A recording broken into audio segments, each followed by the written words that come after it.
শুভ ভাই, হ্যাঁ, আপনি হচ্ছে যে প্রত্যেকটা ছবিতে নতুন নতুন লুকে আসেন, এই ছবিতে আমরা নতুন কি পাবো আপনার কাছ থেকে? সব ছবিতেই নতুন নতুন করি। এই ছবির নতুনত্ব হচ্ছে কোনো নতুন কিছু করি নাই, এটা হচ্ছে এই ছবির নতুনত্ব। আম, নতুনত্বটা আসলে ডিপেন্ড, মানে ওই আমার ওই রেপুটেশনটা দাঁড়িয়ে গেছে যে সব সময় নতুন কিছু করি। নতুন করেছি, আমি নিজেরটা নিজে না বলি সেটা আপনারা ছবিটা দেখেন, দেখলে আমি বিশ্বাস করি যে আপনারা বোঝা যাবেন যে নতুন কি করেছি। Thank you. পরের প্রশ্ন। আচ্ছা, আমি নিথর মাহবুব, দৈনিক সংবাদে কাজ করি আমি। যে আমার একটা প্রশ্ন, যে প্রশ্নটা ছিল যে আপনার প্রশ্নটা কার কাছে? আজিজ ভাইয়ের কাছে বা রাজু ভাইয়ের কাছে, যেই দেয় যে কলকাতায় আগে মুক্তি পেল এবং অনেকটা সময় পরে বাংলাদেশে মুক্তি পেল, তো এটার কোনো প্রভাব বিস্তার করবে কিনা বাংলাদেশে মুভিতে? আর আরেকটা প্রশ্ন আমি একবারে করে ফেলি। ভুলে দিই, আমরা মেমোরি আপনার মতো শার্প না, একটা একটা করে পুরো উত্তর দিয়ে একটা একটা করে আপনি কোশ্চেন করেন না। এটা আমাদের প্রায় ছবি শিকারি ছবিটা কি বাংলাদেশে যখন রিলিজ হলো তার প্রায় 1.5 মাস পরে ইন্ডিয়াতে রিলিজ হচ্ছে। This the number one. আগে এরকম ছবি আমাদের সেকেন্ড ছবি থেকে মনে হয় এরকম স্টার্ট হয়েছে, কোনোটা আগে আগে পরে করতেছি, যার যেমন রিলিজ ডেট সুবিধা। আমার জন্য এই ডেটটা ভালো, আমি এখানে রিলিজ করছি, তার জন্য ওই ডেট ভালো, তার রিলিজ করছে। এতে আপনারা একটা যে বাহবা দিবেন যে আমাদের ছবি পাইরেসি হচ্ছে না, বাংলাদেশ থেকে আমরা পাইরেসি নামক শব্দটা তুলে দিতে পারছি। মানে আমাদের কতখানি কনফিডেন্স, শিকারির মতো একটা বিশাল বাজারের ছবি যে আমরা 1.5 মাস পরে, 1 মাস 1.5 মাস পরে ইন্ডিয়াতে রিলিজ দেবো, যদি পাইরেসি হয়ে যায় ছবিটা শেষ হয়ে যাবে। তখন আমার ইন্ডিয়ান পার্টি যখন জিজ্ঞেস করে ছবিটা যদি পাইরেসি হয়ে যায় আপনি আগে রিলিজ দেবো, আমি পরে দেবো, আমি পাইরেসি হলে সমস্ত ক্ষতিপূরণ যা হয় আমি দেবো। সো এবং আমি 100% শিওর ছিলাম ইনশাল্লাহ ছবি পাইরেসি হবে না, হয় নাই। তো যদি পাইরেসি না হয় বাংলাদেশের দর্শক ভারত যা ছবি দেখবে না, আর ভারতের দর্শক বাংলাদেশের ছবি দেখবে না। সো ব্যবসায়িকভাবে এটা কোনো সমস্যা হয় না, এটা ব্যবসার জন্য ভালো, যার যার সুবিধা মতো শেষে রিলিজ করে। Thank you. সেকেন্ড প্রশ্ন করেন। ধন্যবাদ। সেকেন্ড প্রশ্নটা হলো যে শিকারি বাদশা যেই দুইটা ছবি গেল, যে জাহাজের কারণে আমরা বলি যে আমাদের ছবিতে কিছু পরিবর্তন আসে বা দর্শক আসতেছে, তো গত ঈদে যেটা হলো দেখলাম যে হলে যে টিকিট বিক্রি হচ্ছে, আমি সরাসরি ঈদের ছবিগুলো দেখছি টিকিট কেটে, যে 100 টাকা যে টিকিট, ওই টিকিট মানে কাউন্টারেই বিক্রি হচ্ছে 150 টাকা, 160 টাকা। তো এরকম হলে তাহলে আমাদের যে দর্শক আনার যে একটা প্রক্রিয়া, সেটা দর্শক এসে যখন 100 টাকার টিকিট দেবে কাউন্টারে 160 টাকা, তাহলে তো মানে আর হয়তো আসবে না বা একটা বিরূপ প্রতিক্রিয়া পড়তে পারে। তো যেহেতু ছবিগুলো জাজের, এই বিষয়ে আপনার কি পদক্ষেপ বা পরিকল্পনা? এটা একটা জাতীয় সমস্যা, দীর্ঘ দিন যাবত চলে আসছে। আমি ছোটবেলায় আমি দেখছি, আমি নিজেও ব্ল্যাক করছি, ব্ল্যাকে কিনি নেই, ব্ল্যাক করছি একবার। কারণ 2টা টিকিট কিনেছিলাম, নাক ডাকিনি, অনেক পাশাপাশি যাতায়াতি করে নিয়েছিলাম বলগল থেকে। লাস্টে একটা টিকিট কী করবো, যার আশা কথা সে আসেনি, 3 গুণ মূল্যে বিক্রি করে দিয়েছিলাম। এবং আপনারা একটা জিনিস, 100 টাকার টিকিট 150 টাকা না, 100 টাকার টিকিট 600 টাকা পর্যন্ত বিক্রি হয়েছে,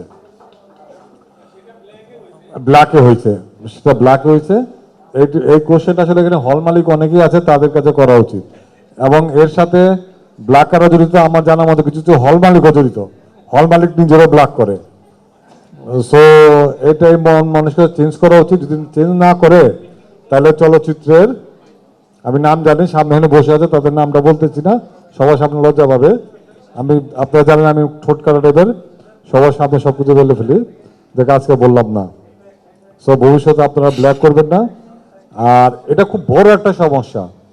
এই বছরে যা টাকা ইনকাম হয়েছে সিনেমা থেকে, তার 40% নিয়ে গেছে ব্ল্যাকার, 35% থেকে 40% নিচে হল মালিক, প্রডিউসার অনলি 20 থেকে 25% টাকা পাইছে। তাহলে কিভাবে সম্ভব একটা প্রডিউসারের পক্ষে? প্রডিউসার যদি 50% টাকা না পায়, তাহলে একটা প্রডিউসারের পক্ষে বড় ছবি বানানো সম্ভব না। এটা আমরা চিন্তা ভাবনা করতেছি কি করা যায়। আর এটা প্রোটেক্ট করার জন্য আমরা একটা সিস্টেম চালু করতেছি, এটার উপর কাজ হচ্ছে, ডিজিটাল টিকিট সিস্টেম। যে আপনারা যেমন ব্লকবাস্টার দেখেন অথবা সিনেপ্লেক্সে দেখেন, ওইটা করতেছি। এটা করলে হয়তো বা একটু ইমপ্রুভ করতে পারে, কিন্তু ওইটার উপর ভরসা নাই। কীভাবে একটা একটা করে টিকিট প্রিন্ট দেওয়া, আগে ব্ল্যাক আর্টটা দিয়ে দেবে, সেটা হয়তো হইতে পারে, আমি জানি না কি হবে, তবে জিনিসটা একটু কষ্টকর হবে। আর ওইখানে টিকিট প্রিন্ট হয়ে গেলেই সাথে সাথে অনলাইনে সেল দেখা দেবে। এটা আসলে একটা আমার একার সমস্যা না, সবার সমস্যা। এটা একটা কমিটি করা উচিত, চলচ্চিত্র সবার ব্ল্যাকটা বন্ধ করা উচিত, এটা প্রশাসনের দৃষ্টি দেওয়া উচিত। তো আমাদের পক্ষ থেকে আমরা যেটা পারি সেটা টেকনোলজি ইউজ করতে, সো আমরা সেটা চেষ্টা করছি। আশা করি আমরা কুরবানি থেকে ট্রেড বেসিসে 10 হল ইমপ্লিমেন্ট করব। Thank you. আজিজ ভাই, আমি তানজিল আহমেদ জনি, বিডি নিউজে কাজ করি। কোনো প্রডিউসার অথবা ডিরেক্টর বানায়, যদি এটা আর্ট ফিল্ম না হয়, তারা আগে থেকে ধইরা নেয় ছবিটা খুব ভালো বিজনেস করবে। তো আমরা বানানোর আগে গল্প, একটা গল্পের নতুনত্ব আছে, মৌলিকত্ব আছে, গানগুলি খুব সুন্দর করে করেছে, চিত্রায়ন করে জাকির হোসেন রাজু অত্যন্ত মেধাবী এবং ট্র্যাজেডি ডিরেক্টর, এবং এই ছবির ভিতরে প্রচুর ট্র্যাজেডি বের হবে। এবং আমরা একটা প্ল্যান করেছিলাম, এটা ইফেক্টিভ করা সম্ভব হলো না, ইফেক্ট করা, বা প্রতিটা টিকিটের সাথে একটা ছোট বক্সের টিস্যু দেবো, বা টিস্যুটার দামটা বেশি পড়ে যাচ্ছে, আবার যার জন্য আর দেওয়া সম্ভব হলো না। তো আমাদের প্ল্যান ছিল নিয়তি লেখা থেকে একটা টিস্যু দেবো কান্নাকাটি করার পর চোখ মোছার জন্য, কিন্তু এত হলে একসাথে ডিস্ট্রিবিউশন করা সম্ভব হয় না বলে জিনিসটা করি নাই। এবং ছবিটা নিয়ে আমরা খুবই আশাবাদী, একটা ভালো কিছু হবে। আমরা হলে, প্রত্যেকটা হলে ট্রেলার চলছে, তখন আমরা দর্শকের খুব ভালো রেসপন্স পেয়েছি। আর আপনারা যারা যাবেন অবশ্যই টিস্যু অথবা রুমাল সাথে রাখবেন। Thank you. Thank you. আমার প্রশ্ন আরিফিন শুভ ভাই আপনার কাছে। স্যার, আমি জনি জি। প্রশ্ন করব। জি জি প্লিজ। Thank you. শুভ ভাই, আপনি বিন্দুর সাথে কাজ করেছেন, মার্জান জেনিফার সাথে কাজ করেছেন, জয়ার সাথে কাজ করেছেন, ফারিয়ার সাথে কাজ করেছেন। সেই হিসেবে কাজ যদি বলি যে জলি আপনার কত নম্বর নায়িকা, আর ওর সাথে কাজ করতে কি আপনার কেমন লেগেছে? জলি আমার প্রথম নায়িকা, আমি শুধু জলিকে চিনি, আর কাউকে চিনি না। এটা হচ্ছে আপনার প্রথম প্রশ্নের উত্তর। দ্বিতীয় প্রশ্নের উত্তর হচ্ছে খুব ভালো লেগেছে। আমি একটা কথা সবসময় বলি যে আমি নিজেও নতুন ভাই সিনেমাতে। আগের ক্যারিয়ার তো আর সিনেমা দিয়ে গুনলে হবে না, সিনেমাতে আমি নিজেও নতুন। একটা জিনিস আমি বিশ্বাস করি যে চেষ্টাটা একজন শিল্পীর জন্য, চেষ্টা, সততা খুব ইম্পর্টেন্ট। জলির মধ্যে সেটা ছিল। সেই কারণে আমার সবচেয়ে ভালো লেগেছে জলির সাথে কাজ করে, যে একজন শিল্পীর মধ্যে যদি চেষ্টাটা না থাকে, পারি বা পারি না সেটা পরের বিষয়, কিন্তু জলি প্রতিনিয়ত পরিচালকের সাথে একটা ডিসকাশন করে, পরিচালক যেভাবে বলেছেন সেভাবেই তিনি করার চেষ্টা করেছেন, সেটা অনেক ইম্পর্টেন্ট। এবং সে কারণে আমি জলির সাথে কাজ করে খুব ভালো লেগেছে আমার। Thank you. আমার লাস্ট কোশ্চেন জলি আপনার কাছে। অনেকবার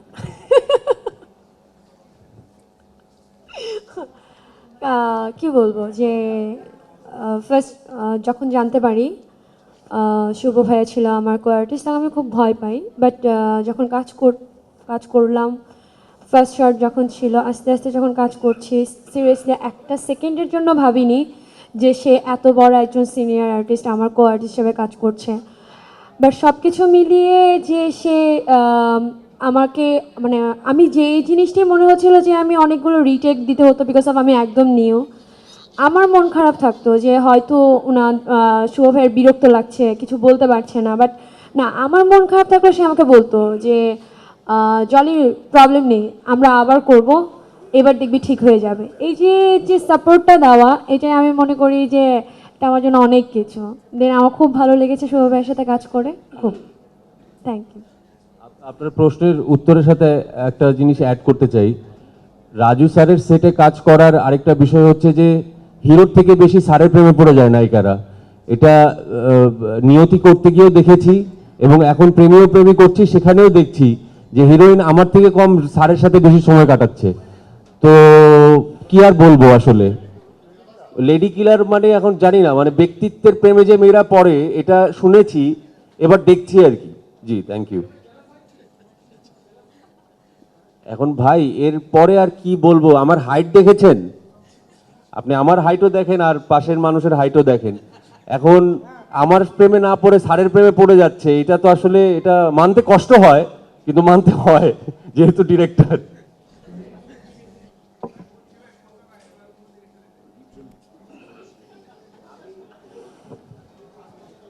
যে আগে দেখেছি যে মেধাবী পরিচালকের প্রেমে পড়ে নায়িকারা পরিচালককে বিয়ে করে ফেলতো, এখন মেধাবীদের সঙ্গ যতই কামনা করুক কিন্তু ঘোরে এটার পিছে।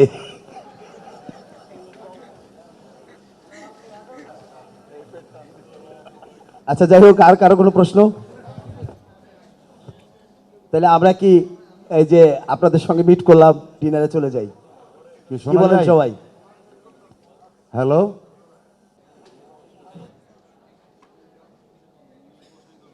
সম্মানিত সুধী, আমাদের প্রেসের সঙ্গে কথাবার্তা অলমোস্ট শেষ।